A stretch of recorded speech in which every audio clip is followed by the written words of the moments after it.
Terceira entrevista a un líder político galego. Nesta ocasión recibimos aquí no plató do Vía V, coincidindo con ese proceso electoral que rematará o vindeiro domingo, a Xosé Manuel Beiras. Moi boa noite. Hola, boa noite, como estás? Saudamos tamén a Xosé Luis Vileda, moi boa noite. Moi boa noite. Antía Díaz, que tal? Moi boa noite. Mari Carmen González, moi boa noite. Hoxe en representación de La Voz.es, porque saudamos tamén aquí en directos ointes de Radio Voz e os internautas que van seguir esta entrevista en streaming a través da página web de La Voz de Galicia. Bueno, Xosé Manuel Beiras, segunda comparecencia nas urnas de Alternativa Galega de Esquerdas, despois dese éxito electoral das pasadas eleccións autonómicas. Considerarán os resultados destas eleccións como un test de como vai evolucionando este proxecto político? Bom, en primeiro lugar, non é a Alternativa Galega de Esquerda que se presenta, Sí, non é a vale. mesma. Pero para é a o elector... Alternativa Galega de Esquerda en Europa. Sí. E ademais que é unha coalición feita con un acordo político estrictamente entre a Nova e a Esquerda Unida de Galicia, con un programa que é un programa que só é un programa para Galiza, para os electores galegos e para a Alternativa Galega de Esquerda en Europa, aínda que tamén nesta coalición integrouse o espazo ecosocialista e que esta coalición vai artellada nunha gran coalición a nivel de Estado, pero fundamentalmente por unha razón, non? Que é moi fácil de entender. A diferencia, por exemplo, de Gran Bretaña, o Estado español non acepta que máis que sexa distrito único Estado. En Gran Bretaña, Escocia é un distrito, ou Gales outro distrito. Casi unha excepción España, non? Sí, porque é o chauvinismo español, xa sabemos que hai que negar a existencia de un Estado plurinacional, unha realidade plurinacional, etc. Bueno, en calquer caso a xente, son certos eses matices, pero a xente, os galegos que van votar aquí, sí que van entender, bueno, que a segunda convocatoria deste proxecto político que comenzou. E o gallao entendan, porque se saímos moi ben parados nas eleccións ao Parlamento de Galicia, pois se identifican, confían que repiten. Había enquisas que vos mesmos coñecedes, porque me parece que estaban feitas por sondaxe, hai cousa de mes e pico, que decían que a Alternativa Galega de Esquerda fidelizaría o 80% dos votantes e que incluso recibiría aportes de outras opcións. Pero a pregunta que ti me fixeche non quero deixar de contestala. Quero decir que ti me preguntaba se se vai considerar un test. Todas as eleccións son un test. Pero non son só un test para como vai, como é vista, como que credibilidade ten na cidadanía e no electorado a opción política que se presenta, neste caso a Alternativa Galega de Esquerda en Europa, sino que é un test de como está a saúde da sociedade e a relación entre a sociedade e o poder político. E unha das cousas que xa estamos verificando neste test é que a saúde é pésima e que o aparato do Estado está facendo todo imposible porque os cidadáns non se enteren da relevancia que ten as eleccións, só que se enteren de que hai dous grandes partidos que son os partidos da Segunda Restauración, PP e PSOE, que se poñen de acordo en Europa sistemáticamente para casi absolutamente todo, como se puxeron de acordo para reformar a Constitución, para meter a prioridade de pagar os bancos e a débeda en vez de atender os cidadáns, e que, polo tanto, os demais non contamos, non? Entón estamos ante unha eleccións que o test non é só do que consigamos nós, sino un test de que se está intentando, unha vez máis, aplicar estupefaciente á cidadanía para que non vote. Entón, que a abstención sexa moi grande, porque se hai moita abstención, o menos prexudicado sempre será o Partido Popular. Nesas encuestas estáse falando, nesa coalición na que compite tamén a Nova e Esquerda Unida de Galicia, estáse falando de 5 eurodiputados. Eu non sei se está eso a altura das expectativas que tiñan creadas. Eu nunca teño expectativas con base nas enquisas. Mirade, no ano 89 ao Bloque dábanselle, tiñamos un diputado, que era o só, dábanse un, dous, como máximo sacamos 6, ainda que nos sacaron un. Nas eleccións galegas pasadas, pois ao principio, polo menos, dábase que a AGE sacaría de 1 a 3, sacamos 9, estivemos a piques de sacar 11% de votos na Coruña e en Pontevedra.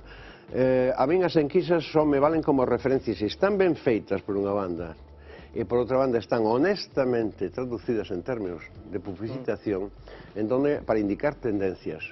Pero a única enquisa que me vale é a que se celebra o día en que os cidadáns van votar. Entón, a mí o que me interesa é que os cidadáns non se fíen nin a favor nin en contra das enquisas, sino que se metan ben metidos no coco que deles depende que haxa unha mudanza na política da Unión Europea que nos maltrata, que está convertindo este país nun semideserto, que nos agrede, para que podamos facer outra cousa distinta, e que eso só se pode facer en dúas claves. Primeiro, Galiza é un pobo europeo, e que nós queremos unha Europa dos povos, por lo tanto temos dereito á libre decisión e ter presencia directa en Europa, e por outra banda en clave dunha esquerda rupturista, porque hai que ir camiñando, acumular forzas, un proceso que acabe con unha creda democrática coa segunda restauración borbónica, porque este regime está podre, pero tamén que acabe coa actual Unión Europea, que é un castelo kafkiano e un edificio, como diría Eduardo Galeano, posto patas arriba, el mundo patas arriba. Este proceso, esta coalición na que comparece Anova, bueno, pues ten creado algún que outro problema dentro de Anova. Hai xente en Anova que agarda que esta coalición salga mal? Que os resultados do domingo sexan malos? Non creo que haxa ningún malnacido que pense eso. Está seguro? Porque se eu pensa eso, é un malnacido ou non é da Anova. Entón, como eu non creo que en Anova haxa malnacidos ni malnacidas, eso non o creo. O que houve en Anova foi unha serie de discrepancia entre un sector que ademais tiña a maioría na dirección de Anova a nivel da comisión permanente, non do órgano realmente de representación e decisión entre asambleas que é a Coordinadora Nacional, e que, despois de que esa dirección elaborou, de acordo con toda a Coordinadora Nacional, un proceso moi democrático de consulta, de elaboración dende as bases dun programa, este programa, porque este programa da coalición recolle íntegramente o programa elaborado dende as bases por Anova e ultimado nunha conferencia nacional e despois sometido a referéndum, verdad? Pois eso está aquí. E isto logo tamén, pois, unha consulta sobre candidatos, de acordo? Bueno, e entonces aí o que pasa é que, sorprendentemente, como a opción que escolleron os militantes, entre as tres que se ofrecían para a forma de concurrir ás eleccións, pois non lles gustou, pois entón dimitiron, etcétera, etcétera. Pero eu non creo que vaya máis alá de algo que dixeron. Nós parécenos que iso é unha equivocación, pero claro, as tres opcións presentadas foron elaboradas por eles. Bueno, entonces, si a militancia se equivócase, pero tens que respetar o que dice a militancia. Pero en todo caso dixeron que eles non estaban en condicións de xestionar un proceso electoral nunha dirección que non les parecía congruente. Pero foi un dos momentos máis dolorosos deste proceso, mesmo persoalmente, para Xosé Manuel Beiras? Na política nosa hai momentos dolorosos todos os días. Eu paso momentos dolorosísimos cada vez que vou ao Parlamento. Eu paso momentos dolorosísimos cada vez que o chamado presidente da Xunta de Galicia ofende ao Parlamento na tribuna. Supoño, un dos distintos. Non, son os mesmos. Mais aínda, porque se eu estou no traballo político é para os cidadáns, para defender os cidadáns, e se hai un presidente da Xunta que ofende o Parlamento, que é a máxima institución de representación dos cidadáns, e que fai constantemente mentir, e que constantemente agrede a cidadanía na maioría social, sobre todo as máis desfavorecidos, como se di, coas políticas que fai, eso a min doeme moito máis que calquer retesía interna dentro de calquer organización da que eu forme parte. Xosé Luis Vilela. É a segunda comparecencia de Alternativa, inda que non se presenta Beiras, pero Beiras ten unha carreira política moi grande.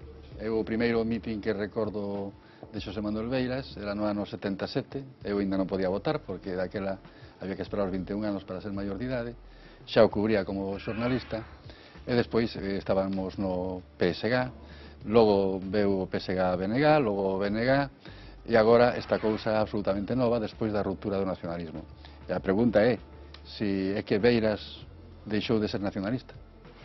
Non, precisamente porque Beiras sigue ser nacionalista, pero hai nacionalistas que deixaron de serlo. Sobre todo nacionalistas que deixaron de ser internacionalistas. É dicir, eu coido que hai que distinguir entre nacionalismo e chauvinismo. Esta distinción, que é moi importante, casi nunca se recorda, está no pensamento de esquerda sobre as cuestións nacionais. Está dende Otto Bauer, por exemplo, que supoño que a maior parte da xente non será quen é porque non se informa a xente quen era Otto Bauer, e non se pode entender en prisma de análise científico, sociocientífico das cuestións nacionais dende a esquerda, non se pode entender sin Otto Bauer, por exemplo. E entonces, cando digo que chauvinismo é aquel nacionalismo introvertido e que ademais é exercido fundamentalmente de arriba a baixo, non? Por exemplo, o nacionalismo do Estado, cando se habla do nacionalismo inglés, o nacionalismo da Thatcher non era nacionalismo, era chauvinismo. Entón, o chauvinismo, pois, isto tende a ver a nación como suxeto único, a súa nación, é o único nivel, o ombligo do mundo, etc. O nacionalismo auténtico, que sempre é un nacionalismo emancipador, se non é emancipador non podemos chamar o nacionalismo no sentido, sería chauvinismo. Entón ese nacionalismo sempre ten moi claro que o teu povo ten dereito á soberanía política, que ti tes que loitar porque ese povo sexa protagonista, suxeto político, pero que só pode lograr eso facendo alianzas cos outros povos que están en situacións análogas. E entón iso vese moi ben, máis claramente dende a óptica da esquerda. E nós fixemos unha diagnose moi clara, que é decir, vamos a ver, Galiza ten masa crítica neste momento para por si soa lanzar un proceso para a independencia como o catalán? Non a ten. A independencia de Galiza ou o exercicio da súa soberanía política, da súa libre decisión, xógase ou non se xoga no escenario do Estado español, con un Estado que vai en contra de nós, que nos nega, etc., etc. Pois sí, entón iso ten moita relevancia, ben? Entón intentemos facer, en primeiro lugar, algo que artelle as alternativas dos distintos povos do Estado español para cambiar esta estrutura de Estado. E fagámolo con ocasión das eleccións ao Parlamento Europeo. E fagamos un ensaio xeral do que sería unha creba democrática coa segunda restauración borbónica. Segunda clave. Galiza é unha periferia que está sendo maltratada. É dicir, cando hai 300.000 parados en Galiza, cando hai 600.000 familias en risco de exclusión social por baixo índice de pobreza, ti colles as proporcións co conxunto, e resulta que é moitísimo máis grave que noutras partes, cando están desmantelando os sectores productivos, a construcción naval, o campesiñado sometido ao exterminio, o sector pesqueiro igualmente, toda esta xente do traballo, cando os comerciantes están pechados, cando as rúas das cidades vas por elas e ves os locales pechados cada día un máis, cando o pequeno empresariado está afogado polo fisco por unha banda e pola banca pola outra. Entón, hai unha maioría social que necesita que rompamos con isto. Entón, tens que verlo en clave de esquerda. E iso é o que dá lugar nesta diagnose. Se non funciona unha gran alternativa a nivel de Estado, que non funcionou, e poderíamos falar, se queredes preguntalo, pero non me quero estender agora, de todo o traballo que fixemos dende a nova de interlocución, desde o mes de setembro do ano pasado hasta o mes de febreiro, nin funcionou en Galiza, porque a Frente Amplo que plantexamos, o Bloque puxo de veto a Esquerda Unida, precisamente atitude chauvinista, bueno, pois entonces realmente que decimos, bueno, pois hai que poñer a Galicia directamente en Europa, pero a través dun corredor. Cal é o corredor? Unha alternativa que no distrito único no Estado español sexa dunha esquerda plural, onde a nós se nos recoñece ser unha alternativa en Galiza, poñer a Galiza ali, pero na marea das esquerdas rupturistas que van dende a Siriza, que por certo acaba de ter un éxito importante, aínda antonte, en Grecia, ao Fisterre, que somos Galiza e o Bloco de Esquerdas portugués. Quen está impoñendo ese nacionalismo? Quen está impoñendo ese chauvinismo no Bloque Nacionalista Galego? Non sei, ese é o problema deles, non é meu. Pero coñece ben a casa, non? Eu non son un xiz, non son un acusador, non vou decir fulanito, menganita, non. É unha dinámica dun colectivo. Eu viví esa dinámica dentro do ano 2001, e aguantei aí dentro hasta 2012. Intentando, con moitos outros compañeros e compañeras, a ver se endereitábamos o rumbo, etc., etc., si abríamos. Pero non me corresponde a min sinalar responsables. Eso non me corresponde, nunca me meto nese terreo. Eu ocúpome do que me teño que ocupar, que é a organización de traballo, a alternativa na que estou metido, o proceso no que estou combatendo, e os cidadáns que teño que convencer de que vale a pena darnos crédito para defendelos. Eso é o que me preocupa. E practico para eso o nacionalismo, o internacionalismo nacionalista, o nacionalismo internacionalista. Parece claro que a alternativa vai ser a terceira forza política. Mesmo algunha enquisa... Moitas gracias, pero non me fío. Ben, algunha enquisa ainda poñía dúbidas sobre se podería chegar a ser a segunda en Galicia. Bueno, maravilloso, pero cuidado, cidadáns, non facades caso, non pensedes... Pero a pregunta é que cando vexamos eses resultados, se estamos vendo un triunfo do nacionalismo ou un agasallo á Esquerda Unida. Non, agasallo á Esquerda Unida, por qué? Porque é regalarlle pero vamos a ver, o poder da figura de Beiras. Mira, eso recórdame algo que a mí me preocupa moito nos últimos 10 ou 12 anos, é que teño falado moitas veces con amigos e amigas que son dos medios sociais onde estou, dos profesionais, non de abaixo a baixo, profesionais. Que lles teño dito, mirade, é unha cousa que me asusta deste meu país é que nas elites intelectuais, profesionais, etc., se reproducen elevados ao paroxismo as eivas e vicios que se denuncian dende as elites na base popular, que se botaban a fraga aos paisanos, que non sei. E sabes que hai unha cousa, por exemplo, sempre fala o minifundismo. Está demostrado históricamente que os paisanos non son os responsables do minifundio, porque eran foreiros, non eran os donos das terras, porque o Código Civil de 1888 rompeu completamente a compañía familiar galega, etc. Minifundismo, verdad? Bueno, pois o problema é que hai minifundismo nas forzas políticas, sobre todo na esquerda, e que do que se preocupan é se lle moven os marcos. E son capaces de sacar unha escopeta virtual se lle moves un marco. E entón iso é o que conduce. É que o que pasa é que Beiras está traballando para a Esquerda Unida.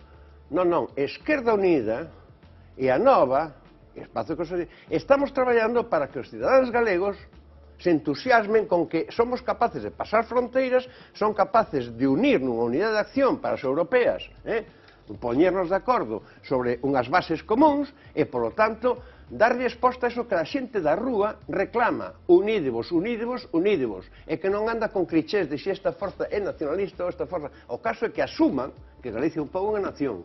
E logo que se asuma que só dende a esquerda social, dende a cidadanía activa, sendo a catapulta que as proxecten nas institucións políticas, podemos mudar este país e resolver os nosos problemas na Unión Europea tamén. Eso que me importa.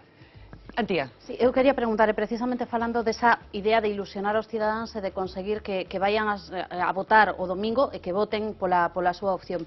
Nun momento como este, coa apatía que se sinte con esta especie de divorcio claro que existe entre a clase política e a sociedade, como se pode conseguir eso e como pretenden conseguilo dende a alternativa? E vos fixeches algún ensaio de autocrítica de que responsabilidade de cuota responsabilidade teñen desos grupos mediáticos e os medios de comunicación? Tamén desto vamos ter culpa os xornalistas? Non, culpa. Falen dos grupos mediáticos e non dos traballadores dos grupos mediáticos. Os traballadores, cada un de nós, tratamos de facer o exercicio de autocrítica na medida do posible. Non, é que os grupos mediáticos debían facer unha autocrítica. Por que se está constantemente agora dicindo o moito que gaña un diputado, ou se Lidia Senra vai gañar non sei que, sin saber se Lidia Senra, no caso que saia diputado, eso que lle corresponde a ela como a calquer outro diputado, vai quedarse cos cartos ou vai dar un tercio a mitad do que sexa a outros fins sociais.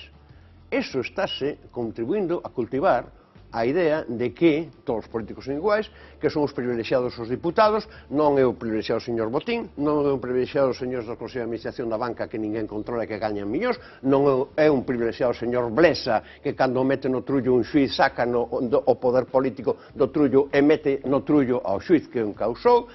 Todo isto é moi grave, por lo tanto, a apatía dos cidadáns non é só responsabilidade da clase política, que sí, pero, vamos a ver, é igual responsabilidade dun Beiras que un Núñez Feijóo. Teño a mesma responsabilidade, o meu comportamento na política foi como o de Núñez Feijóo.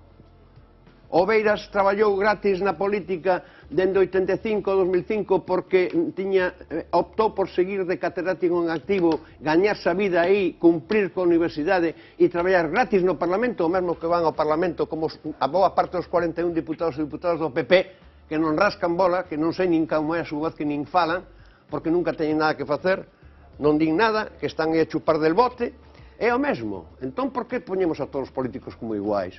Por que estamos contribuindo a que os cidadáns non crean na política? Porque unha cousa, ademais, é dicir, esta caste política está corrupta, e hoxe hai no banquillo 7 concelleiros de Santiago, pero non dimitiron. E non lle dixo que, aínda estando xa procesados e encausados, hai que esperar a que, a ver se os meten no trullo ou non. E se os meten no trullo, seguirán como el Padrino dirigindo as cousas dentro do trullo, como os mafiosos. Cando na Europa da que nos falan, unha ministra alemana, porque na universidade, cando era universitaria, non ministra, plaxiou parte dunha tese, dimite, ou un ministro británico, porque unha multa de tráfico meteu a muller en vez del para eludila, e dimite, e aquí non. Entonces, que ten que ver o Beiras, por exemplo, ou Lidia Senra, ou Yolanda Díaz, con esa peste podre absolutamente? E non hai un tratamento que diferencie claramente en todo o que hai información aos cidadáns e de facer pedagogía aos cidadáns. Non hai un tratamento que os diferencie claramente, en absoluto. Pero decir o que cobran os deputados está mal? Non, Pero por que non decides... Ou decir como... Por que non din os medios de comunicación o que cobran os conselleiros de administración ou os diputados provinciais? Hoxe, o conxunto... Estás agora coa historia de reducir o número de diputados do Parlamento de Galicia. De acordo? De 75 a 61. E o di o partido da doutrina Cospedal. A doutrina Cospedal consiste en que os diputados non deben cobrar. Apliquen ustedes a doutrina Cospedal aos 41 diputados do PP no Parlamento de Galicia e aforran moitísimos cartos, pois son 41 que aforran, en vez de baixar de 75 a 61. E non deixan ustedes aos grupos minoritarios nunha situación tan precaria que non dean feito o traballo, porque nós traballamos arreo e eles non traballan nada, salvo media dúcia ou pouco máis. De acordo? Entonces, vamos a ver, por que non se di que se supriman os diputados das provincias ou que non cobren?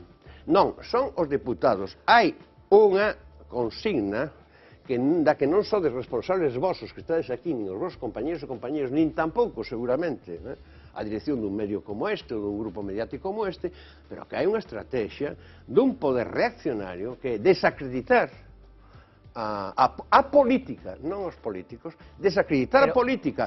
Cando hai unha abstención que poda chegar ao 60%, que está en descrédito a política, a democracia representativa. Pero, señor Beiras, e iso acaba con a democracia. Pode haber quen pense que nesa estrategia vostede tamén participa, porque vostede tamén ten un discurso... Está a miña trayectoria vista. Non, pero vamos, un momento, non pola súa trayectoria, sino polo seu discurso nestes momentos. Vostede irrumpe de novo dunha forma, bueno, pois moi contundente na política galega, con un discurso que pon en dúbida o xeito de facer política do poder.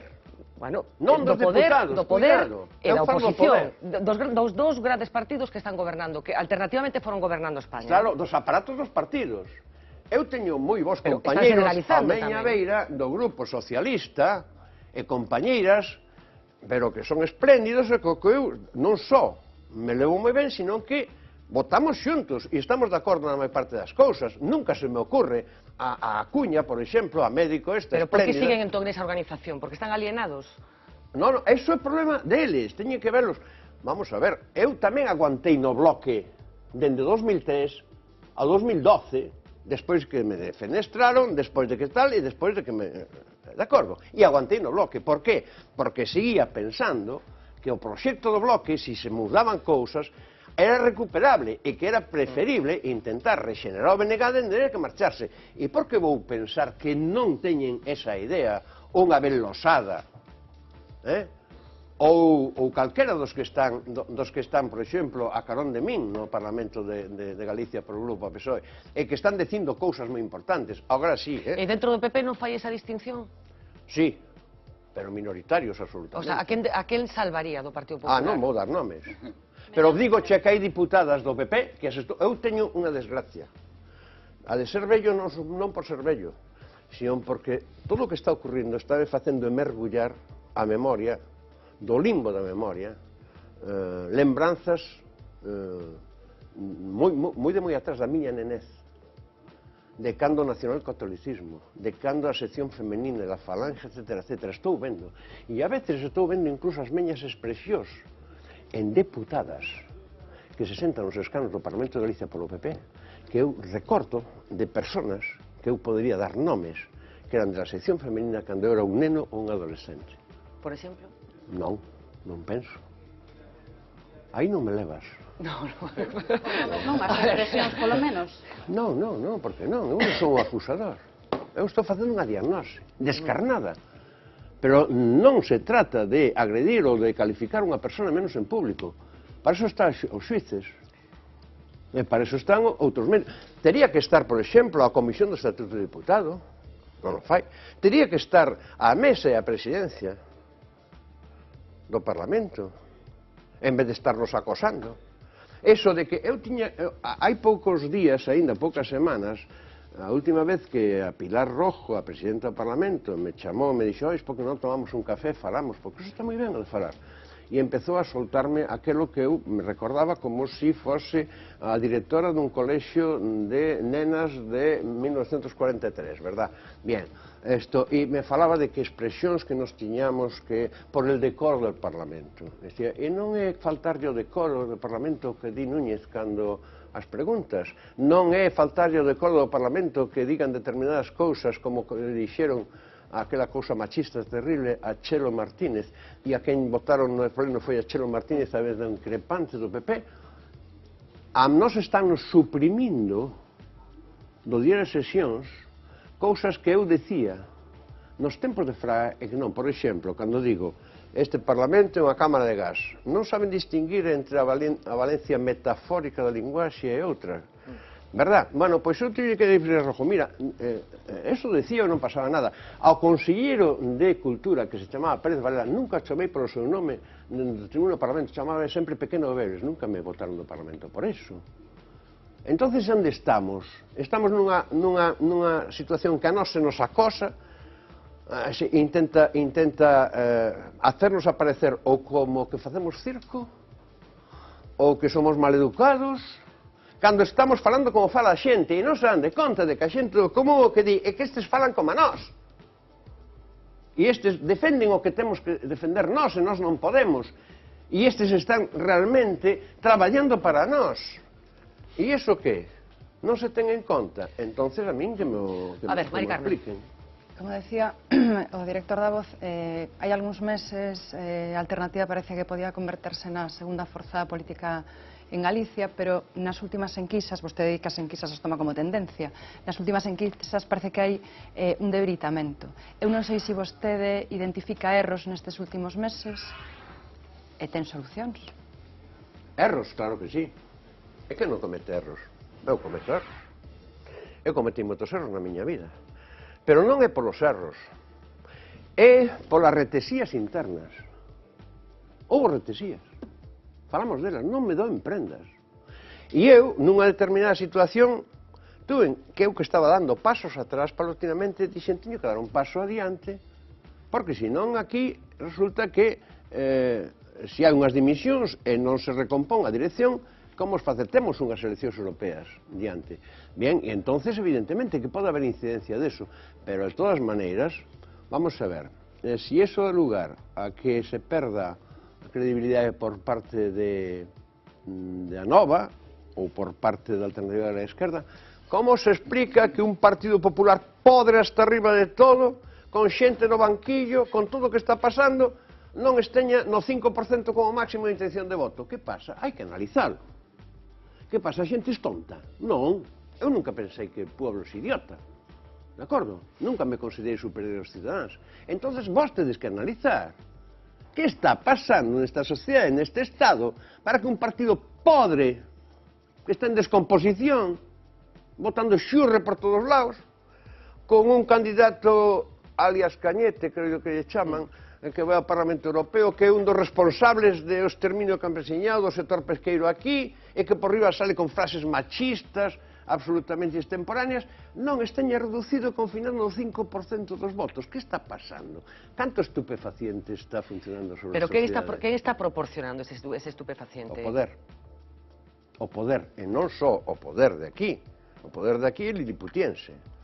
O poder, a encadenar poder que vai dende o centro do World Economic System, do Sistema Económico Mundial, o Imperio, dende aí, o mesmo que ten que foi descoberto todo o que facía, pois, por exemplo, pois os Snowden, ou por Wikileaks, estas historias, o poder aí, o poder non democrático dos órganos da Unión Europea que cortan o bacallau, que non elixiu ninguén, a Comisión, o Banco Central Europeo, a Caixerina Merkel do terceiro Reich en Bernagen, que convertiron a Unión Europea, e de aí para baixo. E os señores que, por exemplo, Marianito Rajoy, el señor de los hilillos, foi como bautismou a cidadanía galega cando foi o recital de incompetencia que do Prestige, que dos hilitos de plastilina. Bueno, é un moneco dun ventríloco. O seña, por exemplo, reúnese co señor Botín, incluso para lanzar a idea, apoyando Botín a idea de que, recollida por Felipe González, de que aquí, para salvar España, PP e PSOE se teñen que juntar. O señor Botín, un defraudador, con cartos todos fora, que lle deron unha amnistía fiscal, etc. E aquí non pasa nada. Ese é o poder. E ese é o responsable do estupefaciente. A xente non pode pensar. Pensar é perigoso. E se os cidadáns pensan, evidentemente, pois, eran as tesis da Ilustración, fiña. A nos queren nos levar a antes de 1789. Non se están cargando o estado de benestar, estánse cargando o estado moderno, estánse cargando os logros adquiridos polos cidadáns cando foron cidadáns en vez de súditos, polas clases traballadoras cando lograron xornadas loitoras, etc. Estánse cargando a Constitución. Leede o título primeiro da Constitución, facede un programa, empezade a ler artículo por artículo, veredes cantos deles están derrogados na práctica.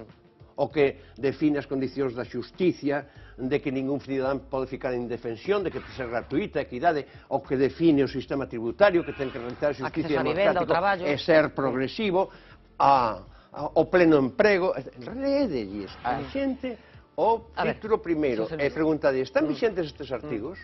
Pero falemos e aclaremos isto do poder. Estou non aclarando. Ben, que dá a impresión de que o que temos os cidadáns diante é un sistema que funciona dunha forma predeterminada e ás veces perversa e enferruxada, e despois hai un grupo de persoas, de políticos clarividentes, que ven todo clarísimo, pero que nunca chegan a usar o poder para transformar a sociedade. Claro. Nunca o vimos gobernar. Porque sempre estás cos perdedores.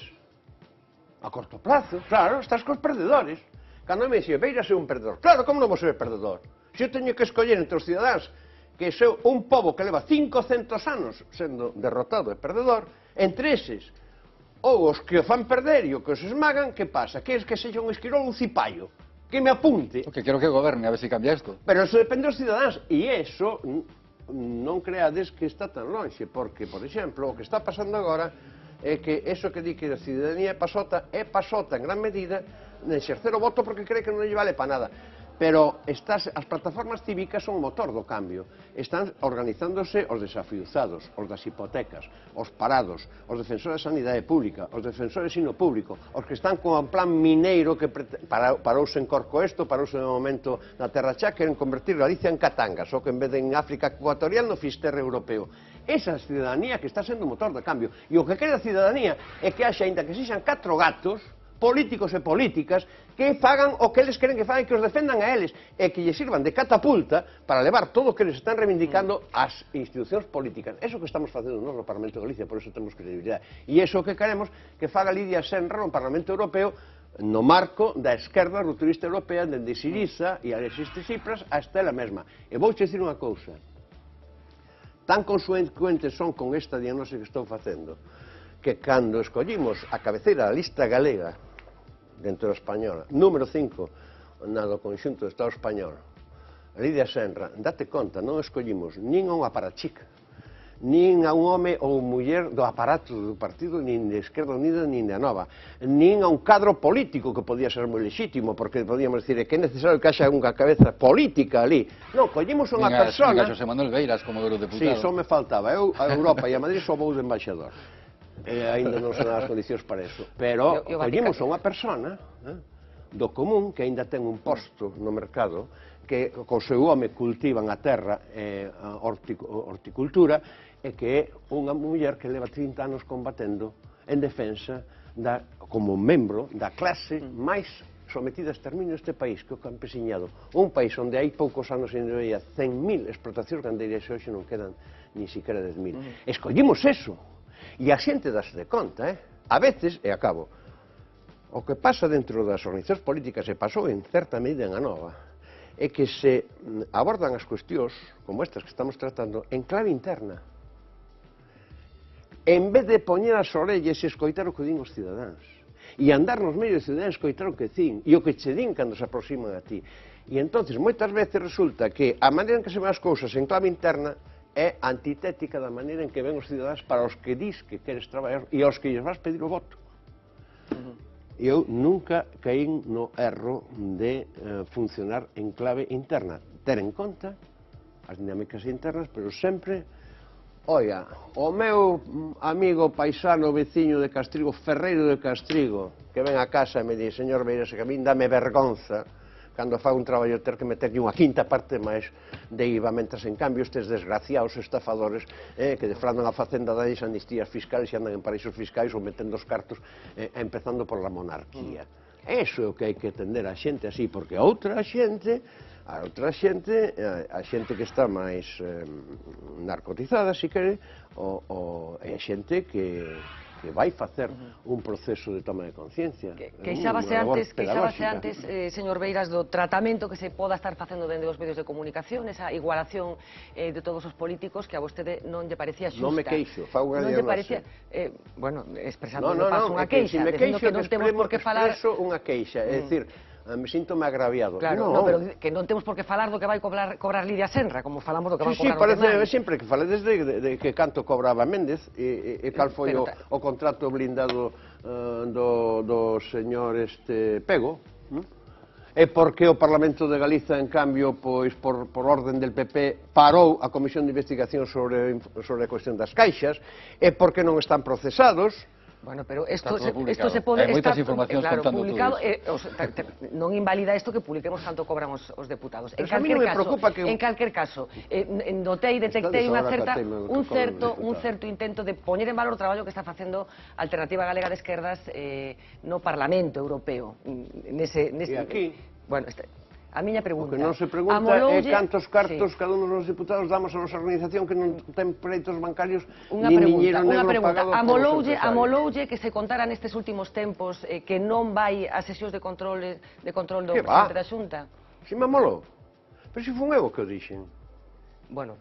Claro. Explicouse despois, foron os medios os que detectaron que non acudía ás sesións de control. Non, sodes informadores, pero non estades ben informados. Un día determinado, pola mañán, chego ao noso espacio, ao noso grupo, e Dani Salgado, sabedes quen é, que traballa en El País, e que leva a comunicación do grupo parlamentario con Tania, dime, chamou un xornalista do Faro de Vigo preguntando por que non asistías ás sesións das preguntas ao presidente, porque as sesións de control non son as preguntas unidas, son unha parte, as interpelacións son control, etc. Bueno, que facemos? Contestas ou non?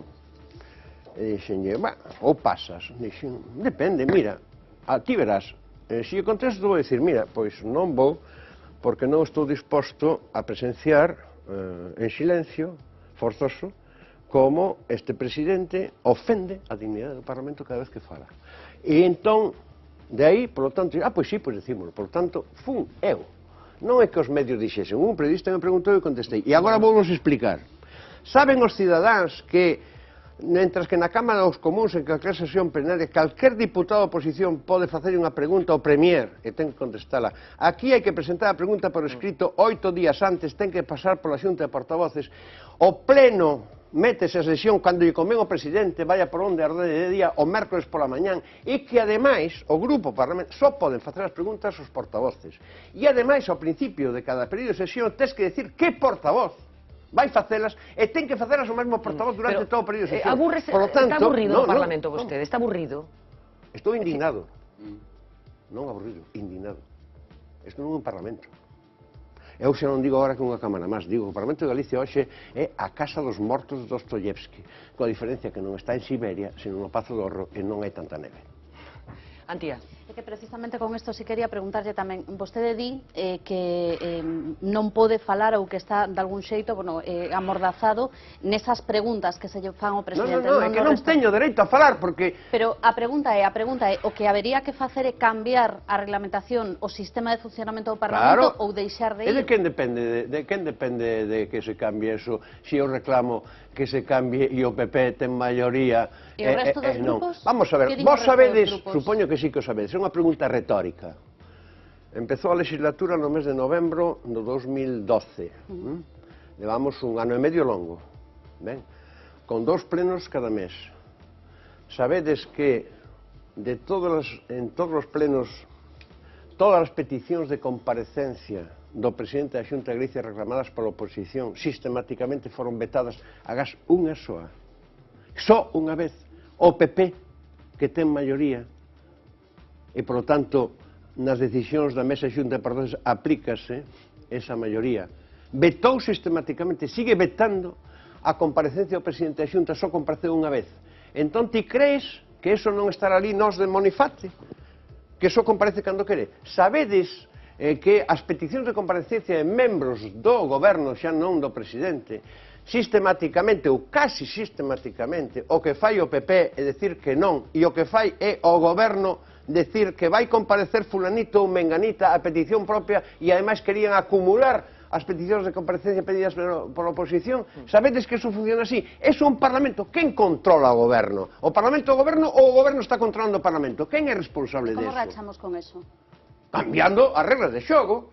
E como as cambiamos dentro? dende Votando no PP porque non as queren cambiar. O que queren ainda é reducir o Parlamento a unha especie de corral nublado de Max Estrella, invención liliputiense, de luces de Bohemia de Valle Inclán. No hórreo. Corral nublado. Sabedes que corral é un lugar onde se facía farsa, como la Corrala en Madrid, igual que por onde se accedía por el callejón del gato dos espejos con Pero a forma de cambiar eso é plenamente democrática, basta con obter a maioría absoluta. Claro, non, ou con forzas que esteñamos de acordo en acabar con esa barbarie e que fagamos unha coalición. Pero, mira, isto da política, o mercado electoral eche como o bancario. É un espacio pechado. Para entrar tes que furar. Nós, por exemplo, como non teñemos diputado en Europa, pois resulta que nos medios públicos o tempo que nos dan é ridículo, porque somos nuevos. Recordades o que pasou en Galicia con o Banco do Noroeste? O Banco do Noroeste, aquí na Coruña, dos Menéndez Ponte, de Kiko Menéndez Ponte, dos Ponte Naya, dos Páramo, da Frixa. Lei de experienciación bancaria, acábase coa historia de bancos comerciais e bancos industriais, e por non podese montar bancos industriais. En Galicia facía falta un banco industrial. Os grandes bancos empezan a montar o banco BIS, industrial de non sei que, industrial non sei canto. Aquí créase. Banco do Noroeste, acabaron con ele en 5 anos. E absorbeu un Rumasa por 50.000 pesetas na escritura, contábamos Luis Arellanos. É un mercado pechado. Si queres entrar, practicas o intrusismo. E nós, os que somos rebeldes, os que somos atípicos, considéranos como a peste negra se entramos aí, e entón o que fai é pechar todo. Claro, cando un partido ten millóns e millóns de euros para facer unha campaña electoral, e ademais se se descubre que son en negro, como por exemplo 6 millóns do PP de Galicia do ano 2006, cando xa Núñez era presidente, aquí non pasa nada. Como vas competir unha organización que non pedimos préstamos bancarios, que facemos a campaña coa aportación dos militantes ou dos simpatizantes e que temos unha cantidade ridícula de medios cando se convirte la mercadotecnia na maneira de... E os votos son obxetos que se compran con propaganda e non outra cousa. Mari Carmen. Si a súa formación consigue sentarse no Parlamento Europeo, vostede di que Galicia está maltratada, que hai moitas cousas que poden arreglarse en Europa. Si vostedes se sentan no Parlamento, cales van, dentro das limitacións que ten o Parlamento Europeo, cales van a ser as primeiras iniciativas, as reivindicacións máis urxentes que se podan... Eso é como que vai... É como se fose un exame. A ver, cales son as preguntas que che van facer? Que o maltrato é unha cousa xenérica, pero as medidas teñen que ser concretas. Teño aquí o programa. Tamén os medios de comunicación podían informar a xente pouco a pouco. Pero informamos sobre isto, cal é o contido. Claro que informamos. En cortades do contido do programa. Entón, teño que decirlo así. Mira, pois hai un apartado sobre as razóns para a política de alternativa galega en Europa, unha Europa en creva democrática, unha Europa na que aumento a xenofobia e o racismo, por lo tanto, esos son puntos a combater. Desde o punto de vista de Galicia, hai primeiro, democracia e participación, porque eu estou dicindo a xente que o que nos estamos xogando primordialmente, o foco da cuestión está en recuperar as nosas liberdades, os nosos dereitos como cidadáns. Porque sin eso nin resolvemos o da construcción naval, nin o do agro, nin o das empresas, nin nada polo estilo, de acordo? Pero por que non concreta un pouco máis falamos, por exemplo, das 3 feridas que habría que solucionar ao tecido galego? 3 feridas.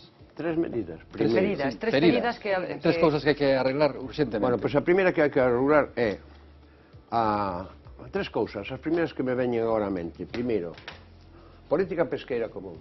Ten que acabar de ser unha política de desguace de flota, pretexto de remodernización da flota para desguazala, e para que as licencias novas se den nunhas condicións que, entre outras cousas, modifican as condicións técnicas que dan lugar a que teñan que aumentar o puntal dos buques e que morran os mariñeiros afogados. Preguntalle a xente do mar por qué.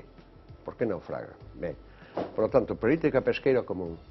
Temos que ter presencia directa en Bruselas como Galicia, eso decía yo a Fraga, nas famosas conversas con Fraga, no diálogo institucional xa no ano 2001, 2002.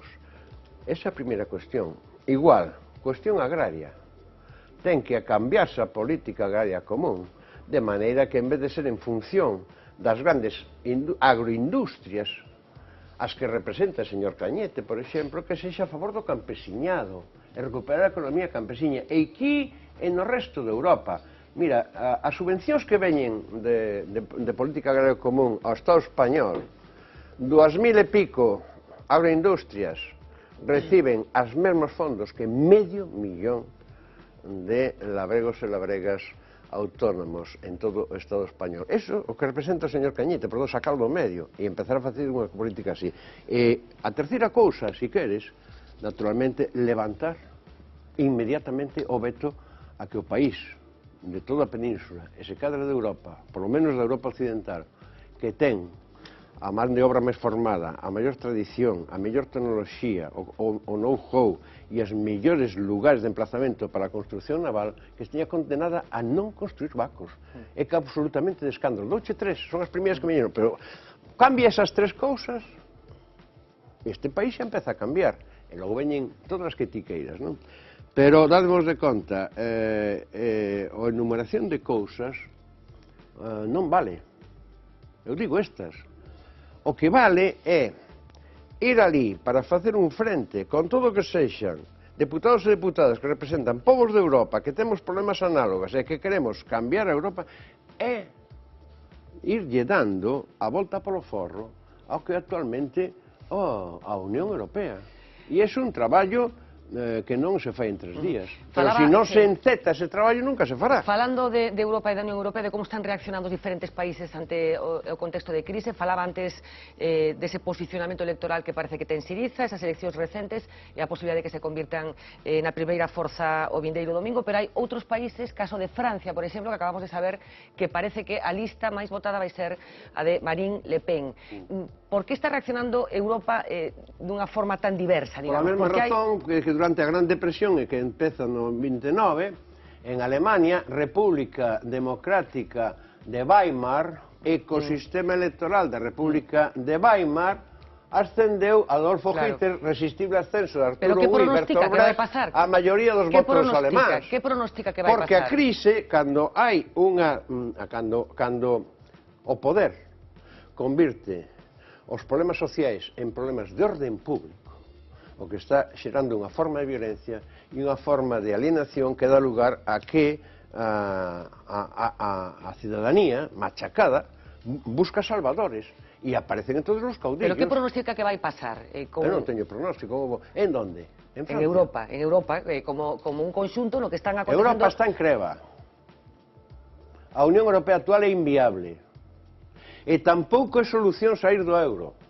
Os grandes economistas, analistas, dende James Galbraith, a Paul Krugman, moitos outros máis. Está de moda agora non, Piketty? Bueno, sí, Piketty está de moda, pero eu ainda non recibín o libro que eu encarguei para lelo. Non teño tempo durante as eleccións. Hai que xa o leu. Ben, pero mira, está moi ben a xente que apura moito a ler, o caso que asimila despois. Estou falando en concreto de José Blanco, que parece que dixo que xa tiña lido. José Blanco que asimila moi ben, sí, xa sei que asimila moi ben. Ten un cerebro privilegiado.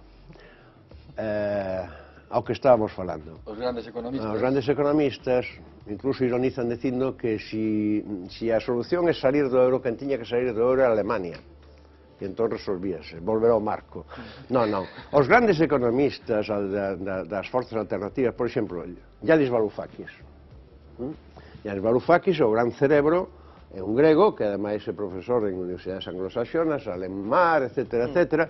É un dos grandes asesores de Siriza. Podedes ler cousas del, por exemplo, en Sin Permiso, na revista digital que dirixe Antoni Domènech. Bueno, a Yanis Varoufakis di que non se trata de sair do euro, porque sería unha especie de situación caótica se o fai un solo país, non? Que o que hai que facer é cambiar absolutamente as normas de funcionamento do Banco Central Europeo e as reglas de xogo do que se refire a deuda. A deuda hai que denunciala a que é legítima. O Banco Central Europeo ten que ser un banco de Estado, que, por lo tanto, financia os Estados como o Banco de Inglaterra... Algo fixo xa con respecto a non fixo nada deso. Que non, estades equivocados. Non, fixo unhas cousiñas para evitar que non se fose o garete. Pero non ten nada que ver co que sexa un banco de Estado. Por que Gran Bretaña non entrou no euro? Porque quería manter a libra e porque quería, como Estado, manter o control dun banco de Estado, como o Banco de Inglaterra, como a Reserva Federal dos Estados Unidos. Por que están salindo de maneira distinta respecto da crise financiera? Porque aquí están facendo a mesma memez na Unión Europea co euro que se facía nos anos 30, 29 e 30 con el patrón oro. E unha animalada. Como agora está condenado Keynes ao ostracismo, estes analfabetos non saben do que va, como os economistas que asesoran aos gobernos, decía Stiglitz, son como zombies que non se resignan a admitir que están mortos. Bueno, pois entonces o que está pasando é que a Unión Europea está facendo un enxendro que un banco independiente do poder político, que non financia os gobernos cando hai crise, que fai a política monetaria e aos gobernos dos estados encanden esa política fiscal. E eu decía, é como se ti che venden un coche que ten acelerador e freos. E entonces, o acelerador ten o Banco Central. Ti podes usar únicamente o freo, co cual xa sabes o que pasa, non podes arrancar. A ver, para ir rematando, Vilelena. Moi ben, pero non será que ao final o que vemos nas institucións europeas, no propio Parlamento Europeo, é un grupo que falaba Fernanda que se vai á extrema dereita, outro grupo de indignados. E aquí nada cambia porque o poder sigue todo no mesmo sitio. É dicir, é todo un circo. Non captei ben a cuestión. Si non estamos ante o debuxo que está facendo dun circo no que hai uns que manexan os monicacos e hai outros, uns a un lado e outros a outro, que fan de adorno, pero que non cambian nada. Quero dicir, cando van cambiar algo? Cambia a sociedade. Ou é que, por exemplo, a plataforma en defensa das hipotecas de Ada Colau e compañeiro non parou cousas? Bueno, os últimos datos non parecen indicar eso, porque parece que os desafiuzamentos foron en aumento, lonxe de reducirse. Pero non pararon desaloxos. Non están creando toda unha corrente social que isto está dicindo a 80 e tantos % que o que fai o goberno é agredir aos cidadáns. O problema está, e por eso se cuidan moito de que haxa abstención, é que se lles di aos cidadáns, mirade, é inútil que votedes, porque as institucións non valen para nada, os controlan os mesmos, e esquecen de que a maioría, somos a maioría, e les son 4 gatos. Bueno, pois entonces, evidentemente, a forza que teñen e que están levando na sociedade civil non se conecta coas institucións en forma de voto. Se ese 40 e tantos %, un 40% de cidadáns que hoxe se vayan a abster, que son máis, en principio, parece ser, votasen alternativas, non digo que teñan que votar alternativa da esquerda, que votasen alternativas que sexan fiables, sexa Podemos, sexa que sexa, de acordo? Que vexan que identifiquen quen é que o inimigo, quen é o responsable do que está pasando, son estes e este, a ese non nos imos votar. Imos darlle unha oportunidade a outros. Entón, evidentemente, que as cousas cambiaban. E claro que o circo o montan eles. Eu falei de que os dirixentes políticos, sobre todo a nivel de Estado, son monifates, monecos dun ventríloco. É barriga verde. Eu de neno vi a barriga verde na Feira de Santa Susana. Lois Balado, moi boa noite. Bueno, Lois Balado acompáñanos sempre neste tramo final para axudarnos a facer as preguntas de outro xeito, un pouco máis directo, digamos. Lois, adiante que a primeira. Bueno, boa noite, Xesón Olveiras. Quería preguntarlle o primeiro que me dé unha idea, se pode ser nunha palabra mellor, de que lle suxiren estes 3 nomes. Imos comezar co do presidente da Xunta, con Alberto Núñez Feijóo. O que xa dixen, frijol. O segundo... Porque frijol en galego non existe. É feixó, e feixó en español é frijol ou habichuela. Despois Xavier Vence. Xavier Vence, un gran catedrático de estrutura económica, discípulo meu e bon amigo. E Xosé Ramón Gómez Besteiro. Xosé Ramón? Gómez Besteiro. Besteiro. Gómez Besteiro, un home que cree que se pode negociar co PP e está equivocado. Bueno, vostede, imos continuar, rebautizou o candidato popular para as europeas como Alias Cañete, escoitábamos antes. Alias Cañete. Alias Cañete. E non porque sexa chinas falando español, Se Cañete e o seu alias, que non me lle poría vostede o exministro de Agricultura, que é moito de alcumes, vostede. A que ministro? O exministro de Agricultura, Alias Cañete. Xa lle puxen. Un alias. Así sen vai, non? Claro. pode logo vos poñer o alias que queirades. Eu o que digo é alias. Moi ben. Bueno, vostede ten dedicado numerosos adxectivos ao presidente da Xunta. Non só. Non só ao presidente da Xunta. Bueno, pero o presidente da Xunta entre eles. Queríamos saber se sería capaz de recordar cal destes apelativos que lle vou dicir non utilizou para nomear ao presidente. Lle vou dicir. Bueno, ben, vai adiante, non sei que ten que ver coas europeas, pero vai. Delincuente, fascista, carcamal, bailaroco ou insolvente intelectual. Cal non lle adicou? Non insolvente intelectual, seguro que chamei. Home, acaba de decir que Rosalía escribió poemas gallegos. O sea, ni siquiera se sabe la solapa, vamos.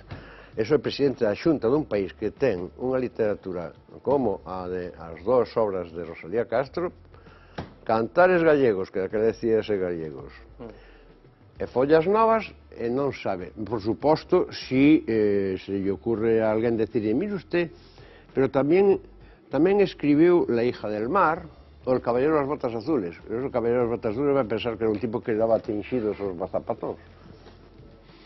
Claro que é absolutamente insolvente intelectualmente, é un inculto. Coidaba que por exemplo, que Picasso era catalán, dixo, nunha entrevista radiofónica.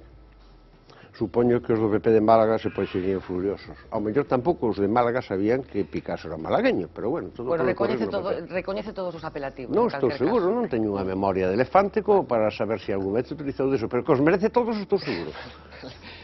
Bueno, xa que falamos de alcume, estivo algún mote Xosé Manuel Beiras na escola ou na universidade, como le chamaban? Sí, o Principiño. O Principiño? Sí, despois, cando saliu a versión galega do Principiño, de Antoine Saint-Exupéry, do Petit Prince, a mí chamaban Principiño, pero na universidade non. O que pasa é que en certos círculos de amigos chamabanme, decía que era un señorito da Arsoleda, porque vivíamos nun chade da Arsoleda e tal.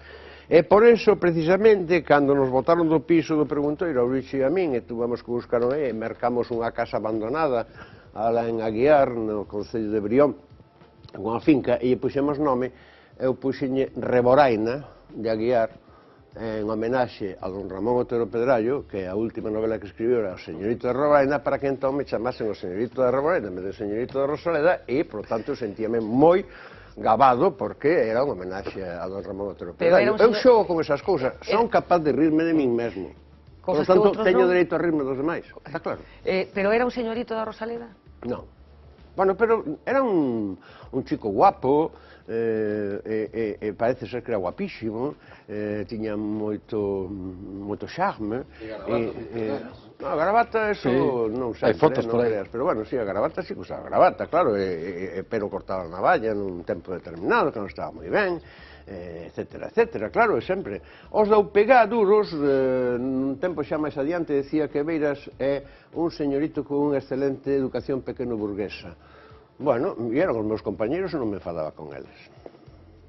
Pero, mira, leiche de, supoño, Os camiños da vida do Otero Pedrallo, verdad? Esa especie de gran mural do século XIX, da Galicia do XIX e dos fidalgos. O Otero distinguía entre os fidalgos reaccionarios, xogantíns, etcétera, etcétera, que realmente foron os caciques, e os fidalgos que incluso eran libertarios, anarquistas de pensamento.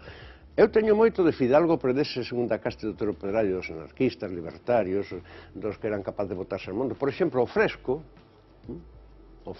do que fixo a biografía o actual director de Galaxia, o meu amigo Freixanes, era un señorito fidalgo de lavadores, de Cabral, que cando hai a sublevación fascista, houve resistencia ali, de obreiros, etc., estuvo con eles, e logo tivo que escapar ao monte, foi un fuxido. Bueno, a ver, seguinte pregunta, Luís. Bueno, xa para rematar, todo o mundo coñece o principio do himno galego, pero hai un momento en que todo o mundo se queda en silencio, non? Entón, eu quería preguntarlle se sabría continuar o final do himno. Eso que di, os tempos son chegados, dos bardos das edades. Sabría continuar? Como remata o himno? Como non entendo. Eu, ao que quería contar do himno agora é que... Non, para empezar. Que cando Pondal fai un retrato perfecto do que está ocurrindo ainda agora actualmente, foi absolutamente profético, porque fala dos voces xenerosos. Os voces xenerosos a nosa voz entenden, e con a roubo atenden o noso rouco son. mas só os ignorantes, os férreos e duros, imbéciles e escuros non nos entenden, non. Os tempos son chegados dos bardos e idades que as nosas vanidades cumprido fin terán. Aí está. Bueno. Eu non sei se Xosé Manuel Pero ainda falta. Ainda falta.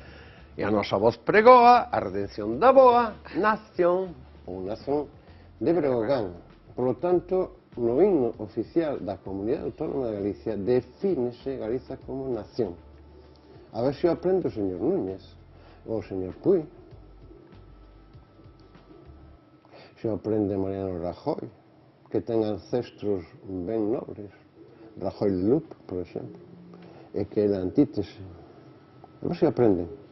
E se enteran de que este é un pobo, e que non é unha finca particular deles. E van topar coa xente. E se siguen así, como eu creo que a historia avanza, por moitas revoltas que den espiral, e que pareza que sobre o plano un círculo, pero en terceira dimensión un espiral, a xente acabará escorretándoos como ratos. Eles están enxendrando violencia, por violencia institucional, por violencia legal, por violencia social, por violencia económica, por violencia tamén das forzas antidisturbios que crean disturbios como as SA, as seccións de asalto dos nazis, ou que esta vez pagados polos cidadáns. En mal camiño, porque como a xente chega aos cidadáns a un límite, unha chispita calquera pode desencadenar realmente unha vaga de violencia, pero de violencia defensiva. E non se sabe o que pode pasar aquí, e a mí non me gustaría, porque son pacifista. Estamos rematando xa, señor Beiras, pero eu non sei se vostede ten problemas para discutir cas mulleres, como o señor Pallete. Nunca tiven problema para discutir cas mulleres, porque eu son feminista dende que era novo, e cando casei eu gañaba cartos, e a conta primeira que se abriu con o primeiro soldo tiña a firma a miña muller igual que a min, para empezar. Que era unha rareza, entón? Cando naceu o noso fillo Ricardo, quen sabía bañalo era eu, porque tiña 8 irmáns detrás, e fixero xa cando eu estudiaba Dereito, estaba estudiando na galería da nosa casa da Rosaleda, con un barrel, un berce, que tiña 4 rodas, eu ataralle unha corda, e de esquina a esquina, eu estaba nunha esquina, estaba co libro de texto estudiando, e as dúas irmãos xemeas, a Carmiña, e máis a Marité, que son as máis novas de todas, pois, cando dormía un, espertaba outra. Entón, eu tiñose para rolalas, tiña unha corda para poder estar estudiando. De acordo? Entón, cando naceu Ricardo, quen sabía bañalo era eu, e así sucesivamente. E logo xa rapidamente aprendeu a miña muller tamén. Por lo tanto, non teño nunca problema coas mulleres. Agora, con determinadas mulleres, claro que podo ter problema igual que con determinados homes. Eso de ser muller non é unha patente de corso, tampouco, supoño. Bueno, pois deixeme... Vilela, veña, última pregunta. Dentro de uns días veñen estas eleccións europeas. Quería preguntarlle se algunha vez, despois de tanta historia na política, non lle pasará o que xa dicía algún membro de Esquerda Unida, de que todos o queren de noiva, pero casan con outros. Eu tive moi mala historia con noivas. Tuve apaños, pero con noivas nunca me foi demasiado ben. Por exemplo, con Auricho nunca fomos noivos. E que con mellor levamos 8, 3, 11, 32 anos xuntos, 22 casados, maravillosamente, e nunca fomos noivos. Mira, é como cando se me dicíame un rapaz outro día en Pontevedra, despois do meeting, estábamos tomando os viños para un rapaz, e de por que non van unidos e tal, e dime de repente pero Beiras, é que usted o que está facendo é do Bloque. Dixo, son do Bloque, dixo, moi ben, tal, etc. Usted non se dá conta de que este ten un capital político que o vai levar a Esquerda Unida. E eu contestei, se eu teño un capital político, por que no 2003 me botaron ao lixo dentro do Bloque? E decían que eu restaba en vez de sumar. E entón, por que no 2012, cando eu propoño unha frente amplo, dándolle a man ao Bloque para que entre, o Bloque se nega, en vez de utilizar o meu capital político conjuntamente con outros? Por que agora, cando reiteradamente, dende o outono hasta o mes de febreiro, dixemos ao BNG, vamos a Frente Ampla, vamos a Frente ao BNG, con Esquerda Unida non, con Esquerda Unida non, o sea, quería romper aquí, o que?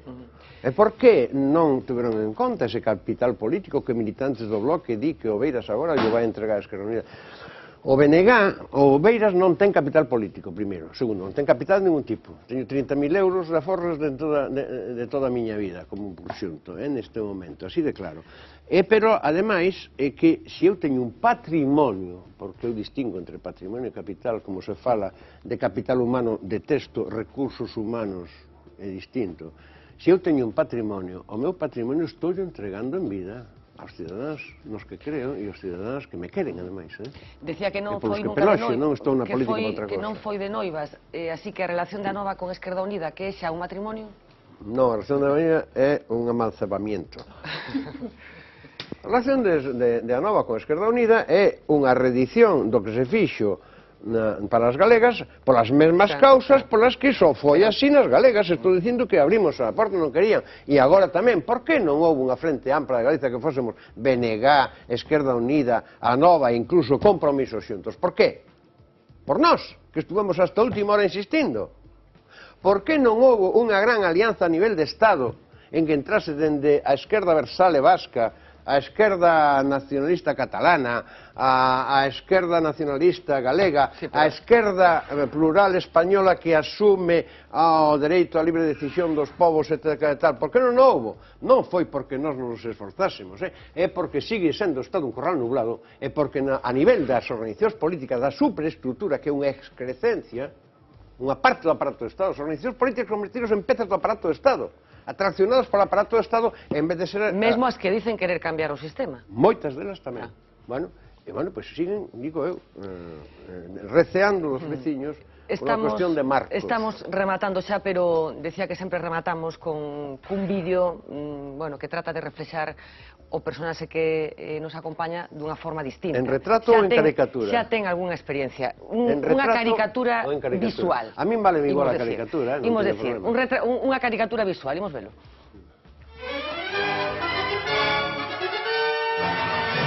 Off the record. Hoxe falamos dun auténtico clásico da política galega, Xosé Manuel Beiras. Perdonade, pero xa me coñecedes, Dixemos Beiras, non Vieiras, con B. É claro que o coñecemos, se leva toda a vida facendo política no país, aínda que non o pareza. Is the very thing now blamed for creating the crisis itself. Beiras foi o encargado de derrubar o famoso mito de que segundas partes nunca foron boas. Volveu o hórreo coa experiencia que dan os anos como gran aval, convertíndose en algo así como o Clint Eastwood da Cámara. A ver, guapa... Rapaces, deixade. Ti que hostia mira. A que andades, negros? Como? Que dixos? Mellor baites blancuxado agora que che deixo. Hache ser mellor, entendes? Non vos pasou nunca que vos metiades con alguén con quen non debíades. Ese son eu. O portavoz de AG ven de levantar certa polémica pola súa ausencia no Parlamento. Eu non estou disposto a ter que presenciar pasivamente semellante espectáculo. Pero nós sabemos que un animal político como Beiras, dunha forma ou outra, sempre está presente nos debates.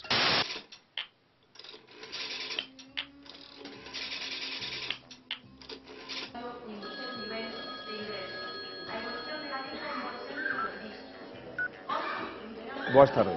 Frijol. Vostede é a indecencia feita persona. É a insolvencia intelectual. Frijol.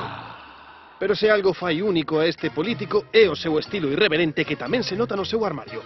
Publicistas da moda queren unha campaña agresiva? Déixense de historias e contraten a Xosé Manuel Beiras.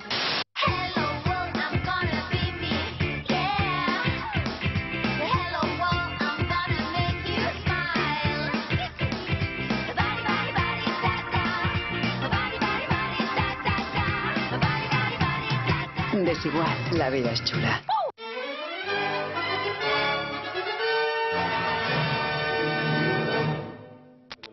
En fin, un retrato... Non sei moi ben con este vídeo. Bueno, pois... Se o pasa a xente, xa temos uns cantos, xa temos uns cantos, o sea que mandarémolo. Moitísimas grazas, Xosé Manuel Beiras, moita sorte. Moitas gracias, e disculpades se faltei. Un bo remate, graciñas. Boa noite.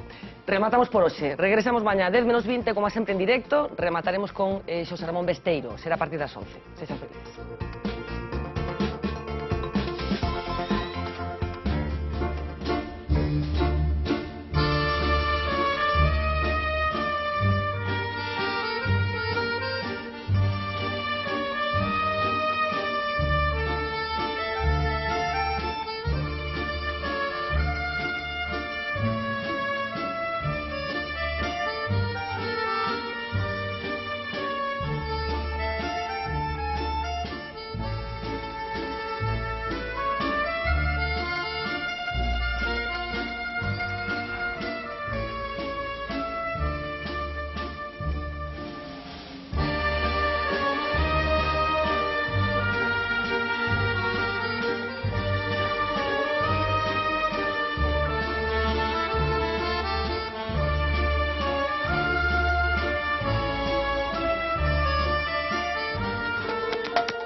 Thank you.